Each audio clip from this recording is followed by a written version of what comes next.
Eropa 20.000 tahun lalu pada zaman Paleolitik atau zaman es. Sekelompok kecil pemburu bersiap berburu kawanan bison untuk makanan di musim dingin. Mereka berencana membunuh para kawanan bison dengan cara mengalahkan para kawanan bison itu ke bawah jurang bukit, sehingga mereka bisa mendapatkan buruan yang cukup banyak untuk musim dingin yang akan datang.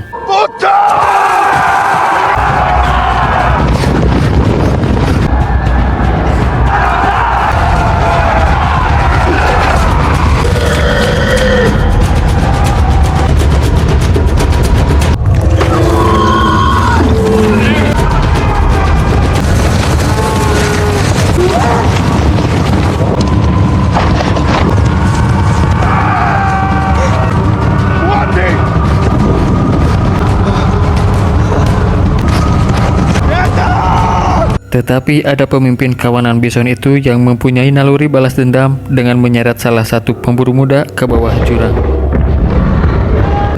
Meskipun ketua pemburu sudah melukai bison itu dengan tombaknya, tetapi dengan naluri balas dendam, bison itu pun berhasil menjatuhkan anak buah itu ke bawah jurang.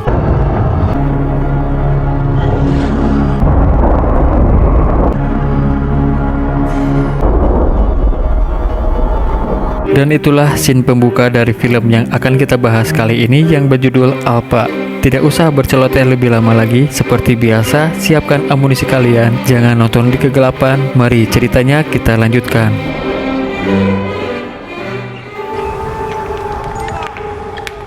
10 minggu sebelum tragedi berburu bison, sebuah kelompok atau suku kecil sedang berkumpul menyiapkan ekspedisi berburu makanan untuk menghadapi musim dingin yang akan datang. Seorang pemimpin suku yang bernama Tau melatih beberapa anak muda dan juga termasuk anaknya yaitu Keda untuk bergabung ke dalam ekspedisi berburu.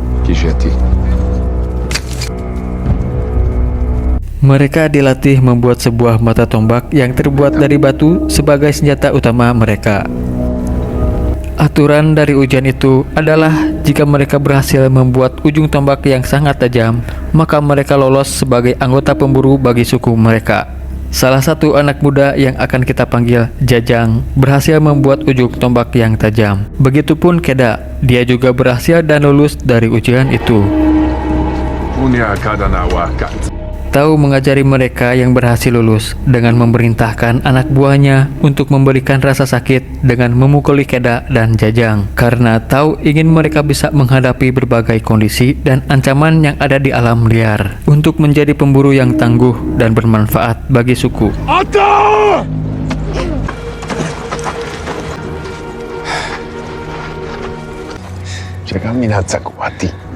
Ritual meminum darah hewan pada malam itu menandakan bahwa Keda dan Jajang sudah resmi menjadi bagian dari anggota pemburu. Tau ingin Keda menjadi penggantinya suatu saat nanti, tetapi untuk saat ini Keda belum siap sepenuhnya, karena Keda harus belajar lebih tentang alam liar dan arti sebuah pemimpin. Karena untuk menjadi seorang pemimpin itu tidak hanya bergantung pada tombak dan kekuatan saja, melainkan dibarengi dengan keteguhan hati untuk kelangsungan hidup suku mereka.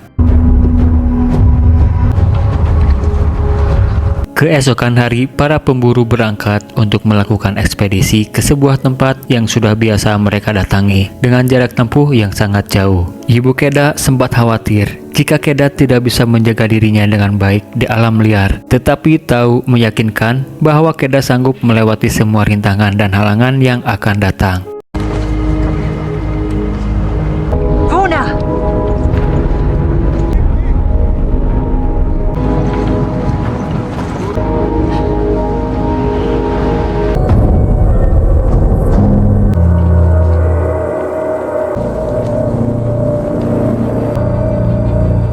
Tibalah di sebuah perbatasan. Kemudian datang para kelompok suku lain yang menghampiri ke perbatasan itu. Pemimpin mereka, kita panggil saja Jamal, adalah sahabat Tau sejak dirinya masih menjadi pemburu muda. Tau memperkenalkan Keda anaknya dan anggota yang baru kepada Jamal.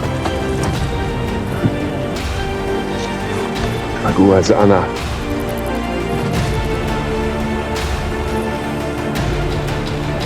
Setelah perkenalan selesai, mereka melanjutkan perjalanan dengan melewati jalan suci yang dahulu pernah leluhur mereka lewati. Sebuah tumpukan batu dari leluhur mereka akan menuntun jalan ke sebuah tempat tujuan perburuan dan juga sebagai arah jalan menuju tempat tujuan yang disebut pulang. Sebuah artefak batu yang mempunyai tanda telapak tangan dari seorang pemimpin suku. Seorang pemimpin harus bisa menjaga kawanannya selama perjalanan dan berusaha kembali ke rumah dengan tanpa ada anggota yang tertinggal. Saat di tengah perjalanan, mereka menemukan seekor babi hutan yang sedang lengah. Salah satu anggota tahu yang akan kita panggil Junaid melumpuhkan hewan itu dengan tombaknya. Tahu ingin Keda mengakhiri hewan itu agar Keda bisa merasakan bagaimana membunuh seekor buruan. Tetapi Keda belum mempunyai keberanian untuk membunuh hewan apapun, meskipun dalam keadaan sekarat sekalipun.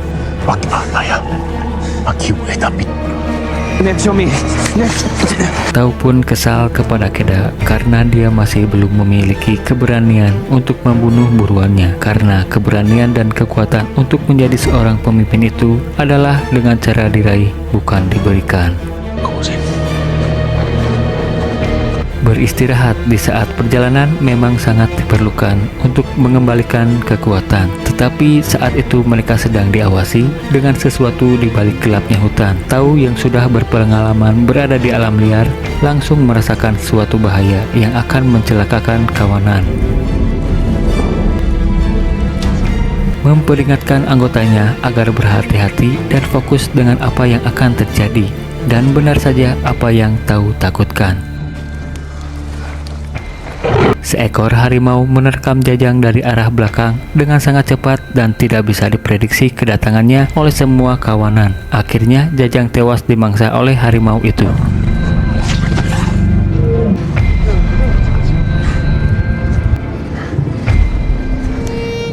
Karanzi, Ayantisi, untuk Peazi. Setelah selesai berduka untuk kepergian Jajang yang malang, mereka pun kembali melanjutkan perjalanan melewati hutan hujan tropis yang sangat berbahaya. Mereka harus fokus dan menjaga satu sama lain dari bahaya, karena mungkin saja saat itu bahaya sedang mengawasi mereka.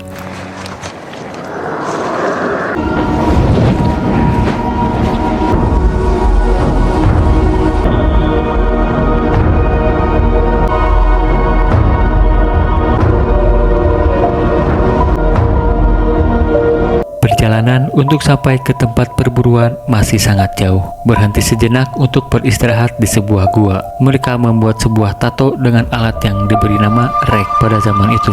Tato itu menyimbolkan perjalanan mereka sebagai penyintas petualangan perburuan. Keda diberikan tato oleh ayahnya dengan simbol rasi bintang sebagai tanda dan petunjuk perjalanan untuk membantu mereka kembali pulang yang dipercayai turun-temurun dan warisan dari leluhur mereka.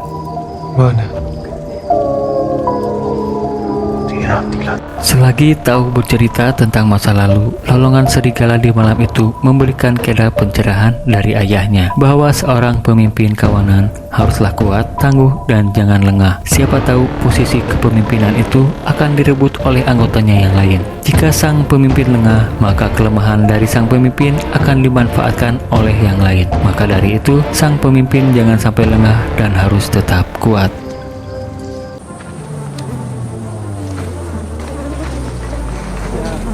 Perjalanan pun dilanjutkan. Tahu menemukan petunjuk dari sebuah kotoran bison di sekitar daerah itu. Karena kotoran itu masih segar, Tahu mengetahui bahwa akhirnya mereka sudah sampai di daerah perburuan. Mereka pun bersiap untuk melancarkan aksinya. Sebelum itu, mereka melumuri tubuhnya dengan lumpur yang dicampur dengan kotoran bison agar mereka tidak dapat terdeteksi oleh kawanan bison.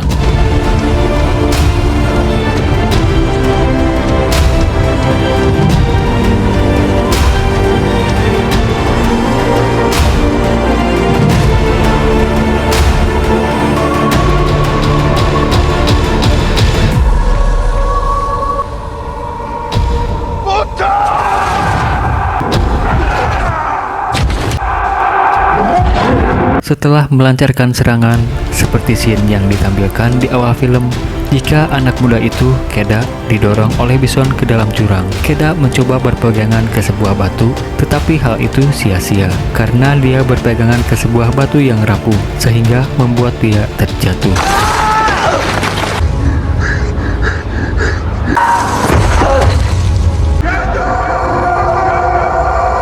Tau berusaha menjangkaunya, tetapi Junet memperingatkan bahwa tidak ada cara untuk bisa menjangkaunya dan beranggapan bahwa Keda sudah benar-benar tiada. Mereka sudah kehilangan Keda dan juga tidak mau kehilangan pemimpin mereka, maka Tau harus kuat dan merelakan kepergian anaknya itu.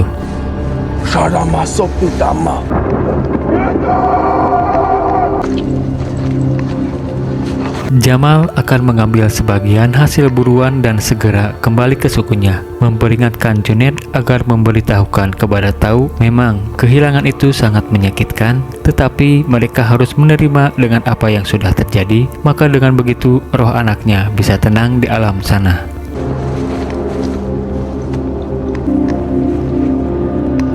Sepanjang hari, Tau memperhatikan jasad anaknya di bawah jurang dan masih tidak bisa menerima kepergian anak sematawayangnya. Sebagai tangan kanan Tau, Junet bertanggung jawab untuk menguatkan Tau merelakan kepergian anaknya.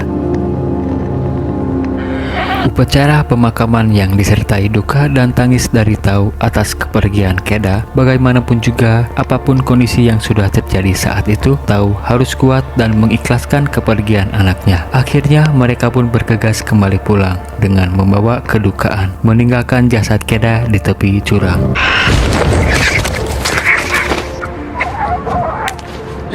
Tidak ada yang menyangka bahwa Keda masih hidup. Dia hanya tidak sadarkan diri untuk beberapa hari dan terbangun dengan keadaan luka dan kakinya yang patah. Mencoba memanggil ayahnya, namun dia tidak menyadari jika semua orang sudah pergi.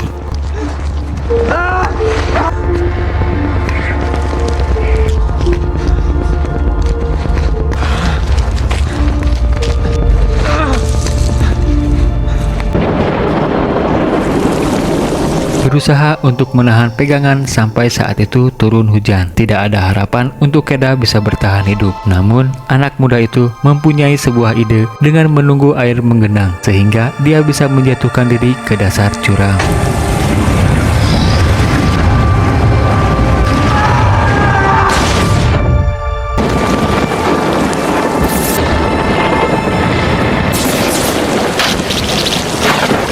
Saat tersadar, Keda mencoba memulihkan kakinya yang patah dengan menjepitkannya ke sebuah sela batu yang dibuatnya.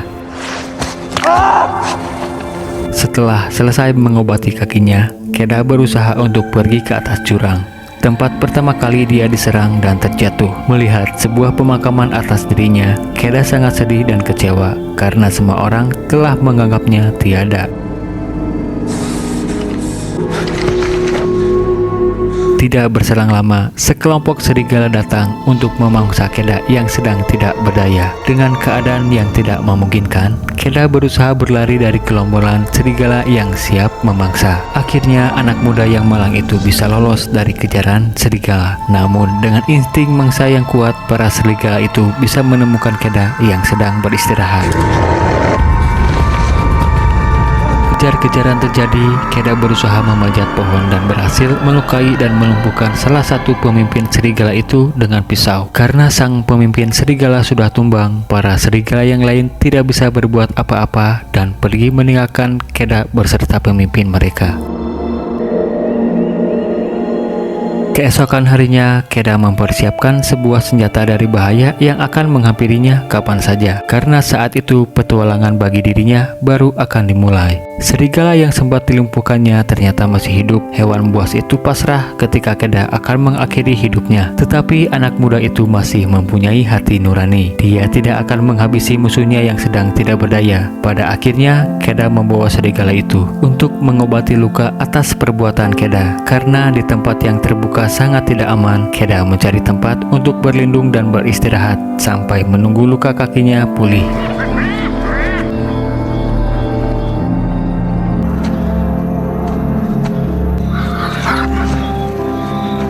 Selagi mencari sumber air di dalam gua, Keda mendapati sebuah tengkorak hewan buas mirip dengan serigala yang dulunya dijadikan persembahan suku lain untuk leluhur mereka.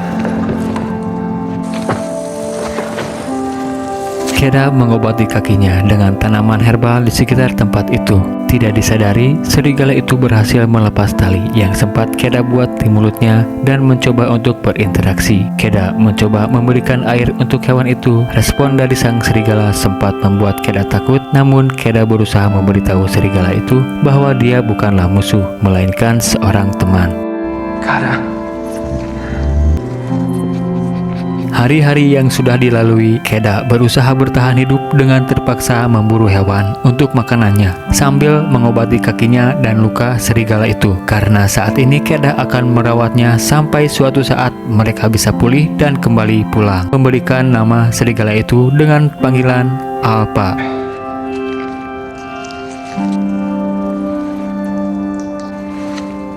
Alpa dan Keda semakin akrab satu sama lain hingga di suatu malam ketika ada lolongan serigala dari kawanannya, Alpa sangat merindukan mereka. Begitu juga dengan Keda, rindu berkumpul dengan keluarga dan sukunya. Meskipun terkadang dia benci dengan perilaku ayahnya yang terlalu keras mengajari Keda untuk menjadi pemimpin bagi sukunya.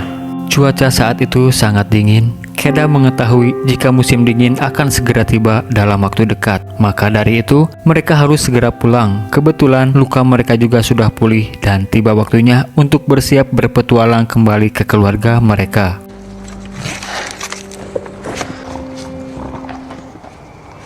Esok hari, mereka segera berangkat untuk melakukan perjalanan pulang. Hari demi hari di perjalanan masih tidak terlihat ada ancaman. Chemistry di antara mereka berdua semakin terbentuk. Meskipun tadinya Keda sempat menyuruh Alpa untuk kembali ke kelompoknya, tetapi saat ini hanya Keda lah yang menjadi bagian dari keluarga Alpa. Beberapa hari pun sudah berlalu dengan berbagai keadaan di perjalanan, dan tibalah saatnya mereka menghadapi sebuah ancaman, yaitu musim dingin yang sangat panjang. Mereka pun harus melewati perjalanan di tengah musim dingin yang benar-benar sangat dingin. Apakah mereka bisa bertahan sampai tempat tujuan dengan melewati musim yang sangat ekstrim?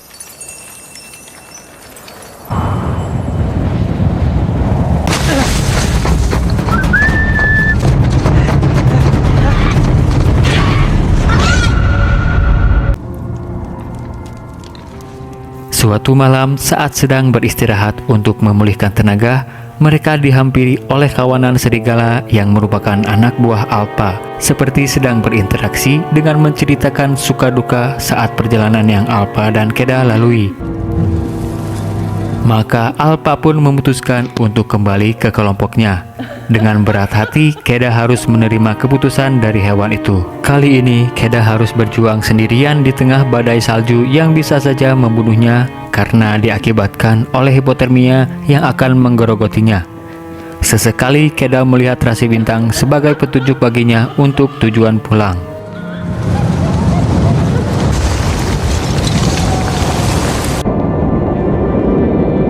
Di tengah badai salju yang sangat besar, Keda berjumpa lagi dengan Alpa dan kawanannya yang selesai memangsa buruan mereka. Tetapi ternyata daerah itu adalah sebuah danau yang membeku. Es yang Keda pijak tidak sengaja retak dan mengakibatkan Keda tenggelam ke dalamnya, berusaha untuk berenang ke permukaan. Sementara Alpa yang mengetahui itu juga berusaha menyelamatkan Keda dengan mencoba memecahkan bekuan air danau.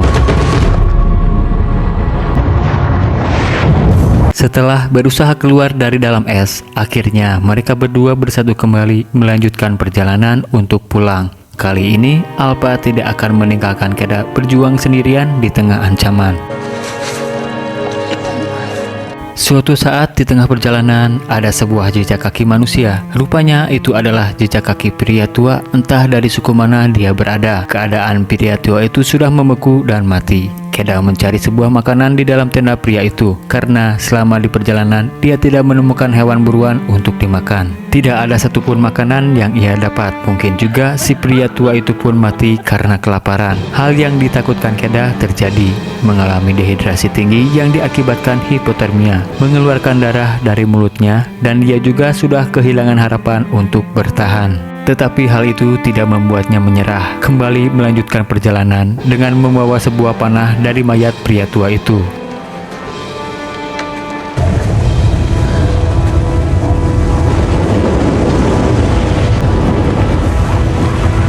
kembali melanjutkan perjalanannya. Mereka pun dihadang oleh badai salju yang sangat besar dan disusul dengan kejaran hiena yang sedang kelaparan. Mereka pun berusaha mencari tempat perlindungan di tengah badai dan menemukan sebuah gua es. Dua ancaman bisa terselesaikan, namun ada satu ancaman lagi yang datang.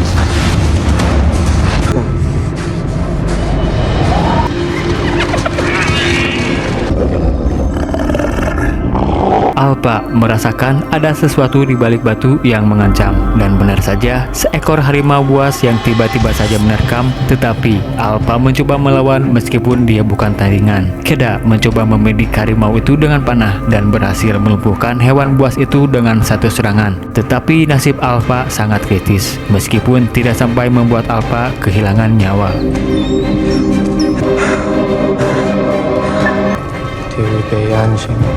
Untuk sementara waktu, kedua petualang kita beristirahat sambil menikmati hidangan daging harimau dan mengobati Alpa yang sudah tidak berdaya. Beberapa hari berlindung di dalam goa, mereka pun kembali melanjutkan misi di tengah badai salju yang belum juga usai. Akhirnya, mereka menemukan tumpukan batu yang menuntun Keda saat pertama dia bersama ayahnya dan anggota yang lain. Maka, sebentar lagi mereka sudah sampai pada tujuan akhirnya, yaitu rumah. Anilma.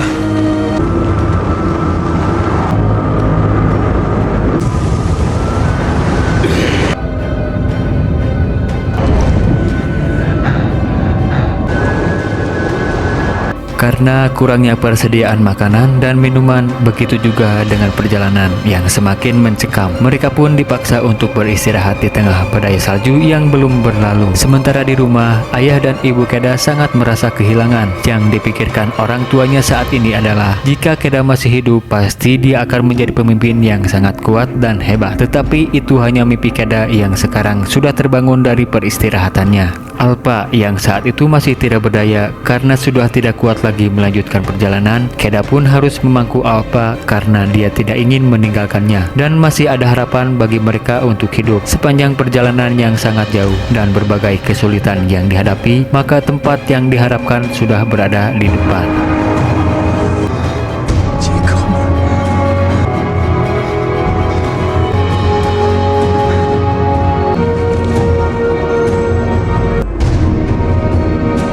Orang tua Keda dan semua orang tidak percaya bahwa Keda masih hidup, berusaha berpetualang untuk pulang, dan akhirnya sampai di tempat yang diharapkan. Meskipun dengan kondisi yang tidak memungkinkan, Keda bisa bertahan dari kesulitan di perjalanan, sehingga bisa membuat ayahnya bangga dengan apa yang sudah Keda lakukan. Mereka pun segera membawa Keda dan Alpa untuk segera mendapatkan pertolongan.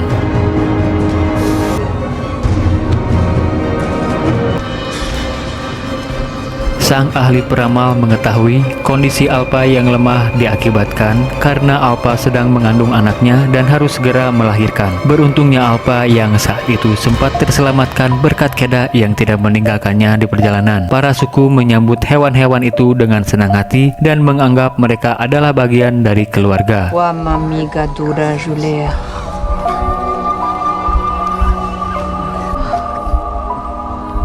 Watsakiagidasa Shonata.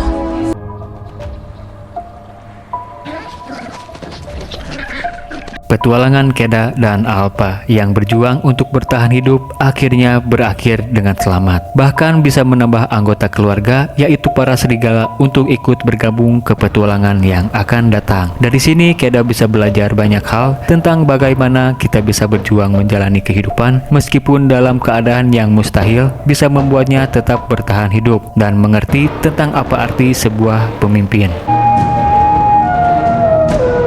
Film pun ditutup dengan menyaksikan pejuang kita melanjutkan petualangannya sebagai pemimpin dan pendamping mereka, yaitu para kawanan serigala. Pelajaran yang bisa kita ambil dari film ini adalah di setiap perjuangan akan ada makna, maka dengan berusaha keberhasilan akan ada di depan mata. Saya undur pamit, sampai jumpa di video selanjutnya. Wassalam.